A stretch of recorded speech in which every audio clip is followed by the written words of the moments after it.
You didn't dream of being a catcher. No kid does. You wanted to hit home runs? Maybe pitch. Be the star then. One day a player didn't show up. The coach looked around. You put this on? No choice, just a moment.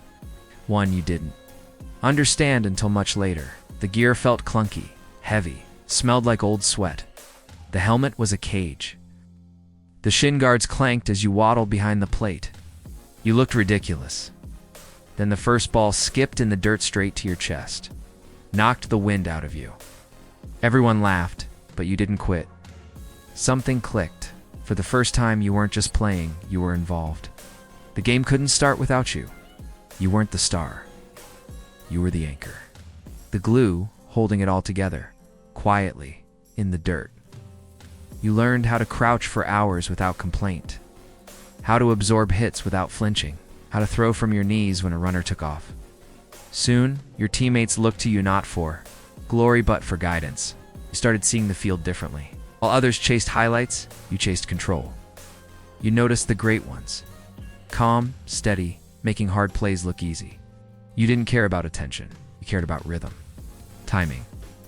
A signal that made the play happen. You didn't realize it, but the mask wasn't just gear anymore.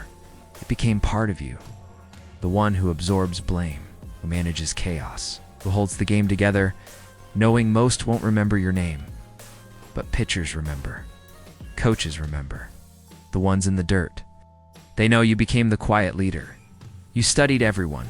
Opponents, teammates, pitchers. Some guys needed a pep talk. Some needed calm. Others wanted a plan. And you always knew what they needed in.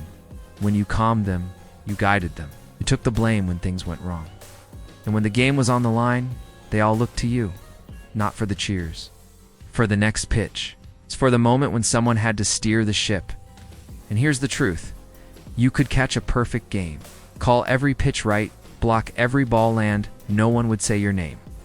But the second something goes wrong, everyone remembers missed ball your fault. Stolen base you were too slow. Bad pitch you called it, didn't you? You learned to live invisible until you messed up. Pain wasn't sudden. It crept in. Quietly, knees aching after every game, shoulders stiff, fingers that barely bent in the morning. You played hurt. You didn't even call it hurt anymore. It was just normal, and still you showed up. Game after game, because you knew there's always someone younger, someone fresher. The second you sit out, they take your spot, so you kept going. Not for the spotlight, just for the next pitch. Even as the body broke down, your mind got sharper. You read hitters, picked up tells, adjusted to umpires, knew exactly when to call. What? You didn't need to talk. A glance, a signal, a small shift. And the game changed.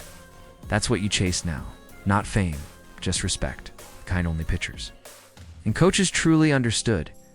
You controlled the game, set the pace, guided the pitcher, saw 5 steps ahead. You knew when a pitcher was rattled and it was your job to fix it. You walked out, said a word, maybe 2, and if it worked, the pitcher got the credit. If it didn't, you took the heat. Same with umpires, building respect quietly. No one noticed.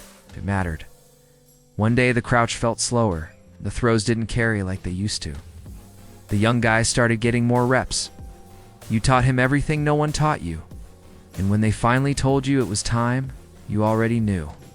You smiled. Packed your gear, slow, like it mattered because it did. After baseball, everything felt quieter.